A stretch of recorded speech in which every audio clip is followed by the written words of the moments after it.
Gabe Bonner. I'm the chairman of the Cross River State Carnival Commission, and I'm happy to have you here at the National Museum, otherwise called the Old Residency. And good to have you here.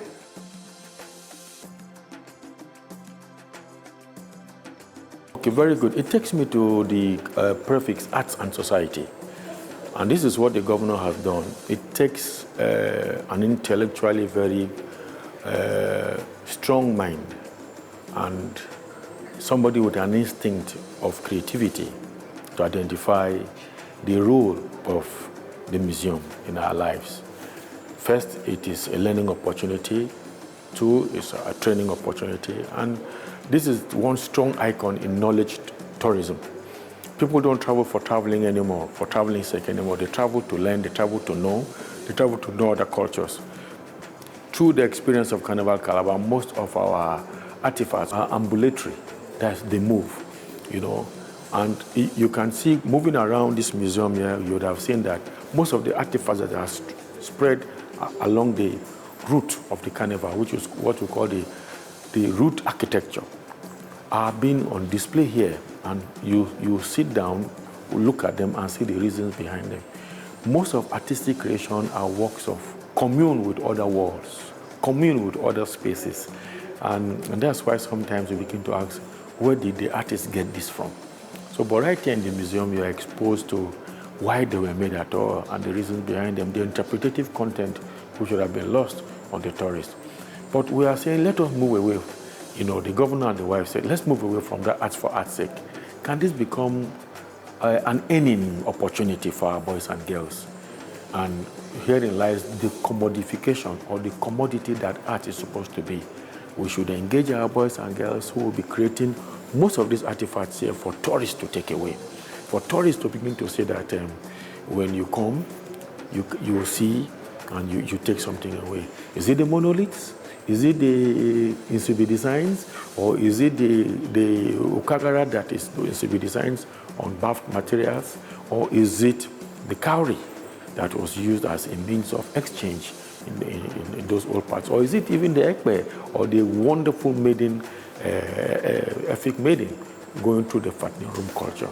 These are all opportunities waiting for our boys and girls to take. We cannot keep waiting and saying no jobs. We must use our heads, use what we see in our surroundings to make a difference. And the 11 exhibitors who are here collaborating with the lady who came all the way from France, Bose, is trying to tell us what was there before Christ, what was there during Christ, what is here now, the contemporary, you know. And here we are. And like I said earlier, it takes the spirit of a sweet prince to make this possible. And this has to stay. The period of the carnival, which is our pull factor, the period of the carnival, which is when everybody comes home, all Nigerians come home, all Africans come home to experience Africa's biggest street party, is therefore an opportunity for marketing and showcasing this experience. I also understand during our talk some time ago that there is a dungeon here where an Oba who was relocated to Calabar in the 16th century was made to stay for a while. That is an experience waiting to happen. Tourists will pay anything from $100 to $200 to experience this. And this is the call for the National Commission for Museums and Monuments to take advantage of this low-hanging fruit. Create experience for people. These are the intangibles we are talking about. But the tangibles are in the exchange in return for this icon, you know, that you cannot measure, you know. And these are the things we are wishing for our children, that we need to take advantage of the opportunities we have in our heritage and in our culture.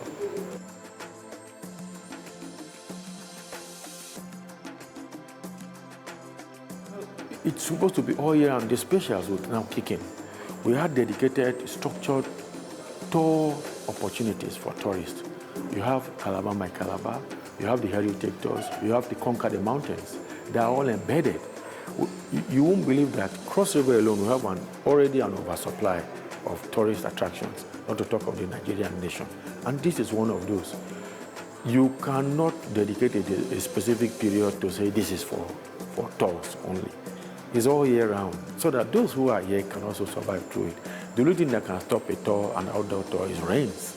Sometimes for marine tours, aqua tours, you tour under the rains. So we are ready and set, and there is one. Of course, we have the festival Arts Village in the Cultural Center, and we hope that this will expand more. I understand also that the museum kitchen at the National Commission for Museum right here is about being upgraded, and of course the Botanic Garden. You know, these are all avenues and outlets where tourists can also visit and take some keepsakes and memorabilia to remember us when they leave.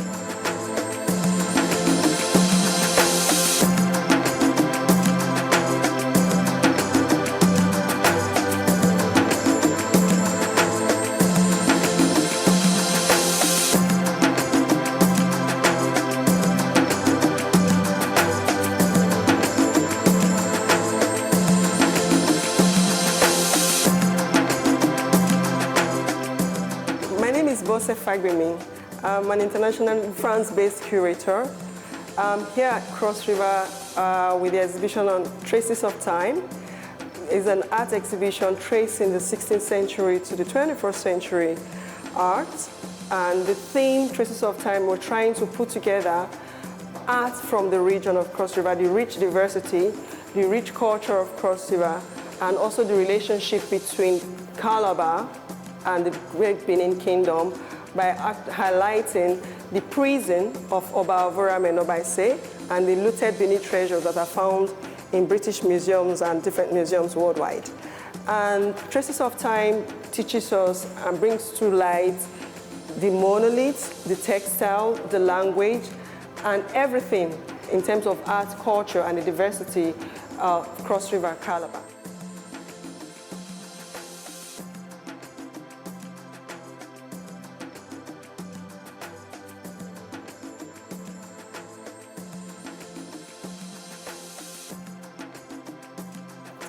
Wine. So Aaron, but you know what Aaron is, right? Yes, abomination. That's why when he mentioned it, I said, look at the reply here. Why women have tapa wine, abomination. Then at the end, you see women's eyes have seen spirits. They are not another taboo. Their eyes are not supposed to see the spirit. Tapa wine, see masquerade. Have started aging from the face. From the face. Because the history, the culture, the story. Yeah. That must not happen. It wasn't. And again, it still falls back. It's still, when you look at everything we've put together, like Oba Avurame, the sad part of when the British came, it was in December, and that's Igwe. So foreigners are not allowed at that time in the kingdom. Even women were not allowed to come out, and they refused to go. They said, go, this is not the right time, go and come back. The Oba, this is the Igwe period, this is the most important period that the Oba has to dance in honor of his ancestors. And they refused, so they were killed, and they went back and remobilized more forces, more army, and then eventually got reinforced exactly, then they won the battle. So it still falls back. Women are not allowed to tap palm wine. Women are not allowed to see the masquerade. And we look at what Chief Okon did with this mirror. He has this Chief Okon Upo. If we're trying to put together the whole a proper documentation of 16th to 21st century. So in the past, we don't have mirror. Mirror came with the colonial masters. But we had our beautiful mask. Exactly. And we made this mask not knowing they were beautiful, that beautiful. We have to see them, but when we wear them ourselves, we can't see them or not. Yeah. So the mirror was a reflection. It was a reflection of art. So he made the mirror that came with them. Right. Then he put the mask of our land on it. Okay, so what story exactly do you hope will be told with all of what we have here? I mean, the theme is Traces of Time. Yes. So going from the ancient to modern, time. sort of, yes. From 16th to 21st century, from ancient to modern. So when I mean ancient, we're trying to look at what art was before the colonial masters came, what art was before the alphabets came. Before the alphabets came, we had our own way of writing. It may not be in capital letters or in block letters, but we had the Isibidi. We had, they're here, because we have a lot of them over there too. We had in CBD, we had the EFIC, we have all the symbols that we used. We beautified our body, we beautified our hearts, and they all meant something. We have the Eke Market days, we have the normal dance days, we have the King's dance, we have the Maiden dances. These days, we didn't need the alphabet, we didn't need the calendar to be written in block letters or in 1 or 2 letters, in numeral letters as well. There's so much history here, but not many people know this. Yeah, we're trying. So who is this? What is not who is the target really? But for want of a better word, who is the target? What do you hope to achieve with this? Is it for the children? Is it for for identity, for the African identity, for African identity, and typically Nigerian identity, because we have so much rich history in Nigeria, and a lot of people don't know this, because these days, what we wear now, 20 years ago, we used to wear that. Now we're more prone to speaking more of our language that is being accepted. We BBC have Pidgin, we have BBC Yoruba, Igbo. When I was in high school, it was vernacular. You'd be punished for speaking vernacular. So we don't really need to put it into documentation that those things then, at that time, that were taboo, we have to accept them unless they come from the outside world. So this is us telling our story. We are telling our story, telling it where it is. It is. Yeah, telling where it is, telling Cross River, telling the Ibibio culture, the Efi culture, telling the story of the use of colors, telling the stories of the monoliths. Monoliths as well, we had inscription written on them.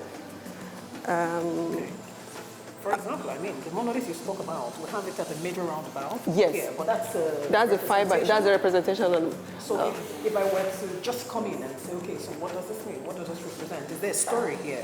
There's, yes? Yeah, there's a story, because these are monoliths that are dated 500, more than less than even 500 years before Christ.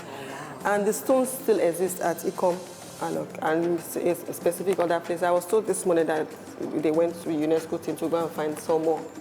So you can see they have inscriptions on them, they have scarifications, and they have designs on them. And these are hard stones, big stones. This is just in fiber, and they all stuck to the ground. And in the past, they have stories, these things written, described on them and drawn on them. We didn't need to go to art school. It shows that before European civil education, we had this. And why were they there? Why were they arranged in that way? Why are the heads of they're all oblong in a specific way? They're supposed to communicate something. They're supposed to communicate something, which is another thing, like Mrs. Sumana, the only textile, yes. The only textile that we have, she's a textile maker and a textile lecturer in Krutec. She makes batik, original batik, and they are all monolith inspired. Absolutely. They are all monolith. A lot of people have been wondering, this is from our land. Yes. But they don't know that they are all monolith inspired. But this looks good. So if I wanted to get one of these for myself, they're all for everything here for sale. For sale. So yes. One can walk in and yes, and buy anything. And she gives talks on monoliths, and you can see they are handmade, original handmade. And if you look at the quality of what she used and the artwork, and in terms of energy she's put, and more energy she's put on designing them. We have them in China, but it's not the same. This usually would help to spark up that conversation about history, about... Which is what it is. Which is it. So you're communicating something. You have to wear this. Exactly. You're communicating something. My name is Ikechi Uko. I'm the tourism consultant to the Carnival and also the organizer of Akwaba Travel Market.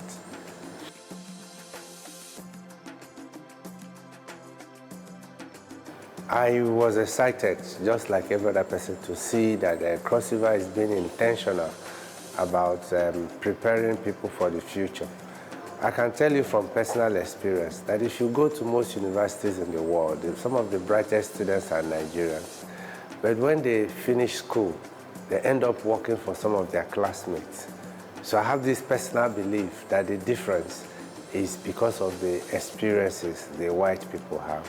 They grew up going to museums, going to see artifacts, interpreting history, seeing quite a lot of things about the past. but the Nigerians just read books and we are book smart. So at the end of the day, we don't have those things inside our essence to bring out the best out of nature.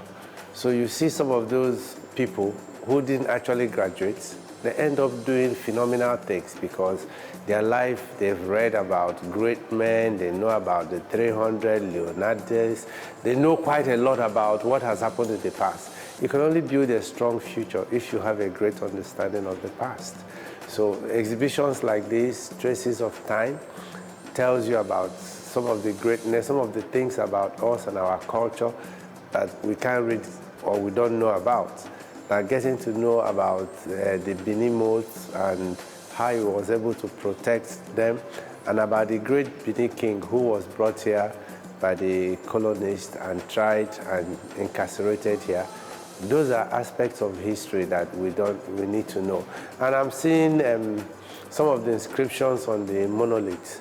And even the monolith itself, this is an ancient form of telling story, of writing, and we don't believe that blacks know anything or we had any history.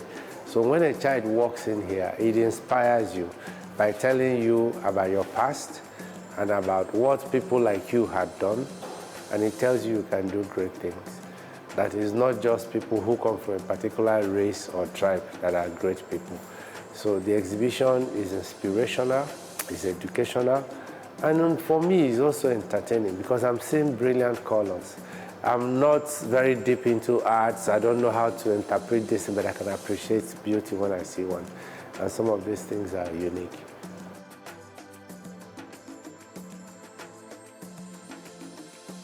I see way beyond that. I believe every parent should make sure your child doesn't come out of school without having to go to a museum, without having to go on excursion, without having to, a lot of things I know today I didn't read at school. So, and most of us are doing things we didn't learn at school. We acquired that knowledge. So it's not just for research purposes.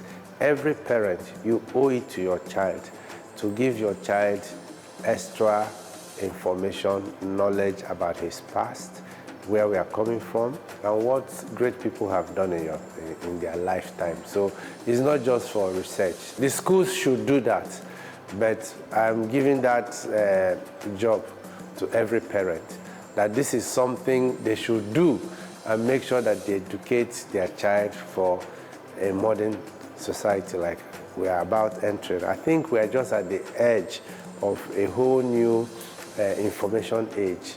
And I believe that those who have information superior to what everybody gets on the internet have the edge.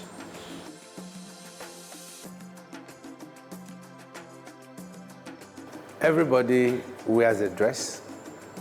Everybody, if you see Owambe, if you see those parties, makeup is art, right? Fashion is art. And I think the biggest business that happens now, most places, event centers are full Thursday, Friday, Saturday, Sunday. What happens there? They come well decorated for an event. Those events require support from the art community. And I don't think that it's only when you do grand works like this that you call yourself an artist. The man who does this can also do portraits. There is no house you go to that you don't see a portrait of the family or things. That's art. So I will also suggest that people who do grand works like this also need to do street level work that will appeal to people, that brings money for them to do big ones. Picture frames, even to retouch pictures. Now this is the age of chat GPT. People are doing AI-touched photographs. So why do I need an AI when a master artist can retouch my same photograph and put his name there? So these are intangible things. Everybody can wear a dress, but if you wear a dress that's done by a superior brand, you want to show the logo. And that's art at a different level. It's commercial, but it pays the bill. So I would suggest that we should think about just not do grand works and keep it in the house. Do something that has value, immediate value for people. Any artists can do it. So you don't just sit in the house and say you have nothing to do. No, I don't believe.